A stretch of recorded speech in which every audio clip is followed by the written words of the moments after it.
രോഗമുണ്ടോ സഹോദര? ഭാരമുണ്ടോ സഹോദരി? മുന്നോട്ട് പോകാൻ കഴിയാതെ വഴിയിൽ അനേക പ്രശ്നങ്ങളും പ്രതിബന്ധങ്ങളുമായി നീ വലയുകയാണോ? നിരാശപ്പെടേണ്ട. സ്വർഗത്തിലെ ദൈവത്തെ അപ്പാ എന്ന് വിളിച്ചാൽ നിങ്ങളുടെ കാര്യം സ്വർഗത്തിലെ അപ്പൻ ഏറ്റെടുത്തോളൂ. നിങ്ങളുടെ രോഗം സ്വർഗത്തിലെ അപ്പൻ സർവ്വ സൗഖ്യത്തിൻ്റെയും ഉറവിടമായ എൻ്റെ യേശു തൻ്റെ അടിപ്പിണരാൽ നിങ്ങൾക്ക് സൗഖ്യം തരും. നിങ്ങൾക്ക് സാമ്പത്തികമായ ഞെരുക്കത്തിൽ കഴിയുകയാണോ? നിങ്ങളുടെ അപ്പൻ സർവ്വസമ്പന്നനാണ്. സർവ്വസമ്പന്നനായ അപ്പനോട് പറയാം, അപ്പാ എനിക്ക് ഇന്ന കാര്യമുണ്ട്, ഇന്ന കടബാധ്യതയുണ്ട്.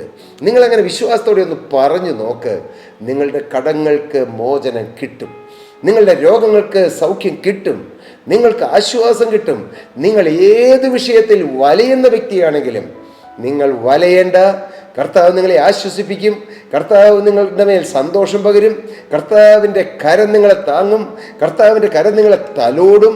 കർത്താവിൻ്റെ കരം നിങ്ങളെ ആശ്വസിപ്പിക്കും. തൻ്റെ സ്നേഹം നിങ്ങളിൽ പകരും. നിങ്ങളും സ്നേഹമായി തീരും. ആരോടും പകയില്ലാതെ, ആരോടും വൈരാഗ്യമില്ലാതെ, ആരോടും ഇഷ്ടക്കുറവില്ലാതെ, ആരോടും മുഷിച്ചിലില്ലാതെ എല്ലാവരെയും സ്നേഹിക്കുന്ന ക്രിസ്തുവിൻ്റെ സ്നേഹം നമ്മിൽ വരുമ്പോൾ നമുക്കെല്ലാവരോടും സ്നേഹം. സഭാ വ്യത്യാസമില്ല, എല്ലാവരോടും സ്നേഹം. ഏത് മതത്തിൽപ്പെട്ടവരോടും സ്നേഹം.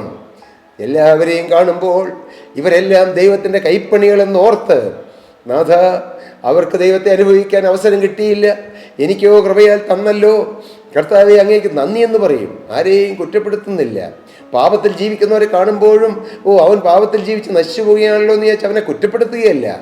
കർത്താവെ അവരെയും രക്ഷിക്കണമേ, അവരെ അവിടുത്തെ സ്നേഹത്താൽ പിടിക്കപ്പെട്ട് അവരെയും അവരുടെ സ്നേഹം കീഴടക്കണമേ എന്ന് എളിമയോടെ പ്രാർത്ഥിക്കുന്നു. അതാണ് കാൽവറിയിലെ സ്നേഹം, അതാണ് ക്രൂശിലെ സ്നേഹം. ഹല്ലേലൂയ.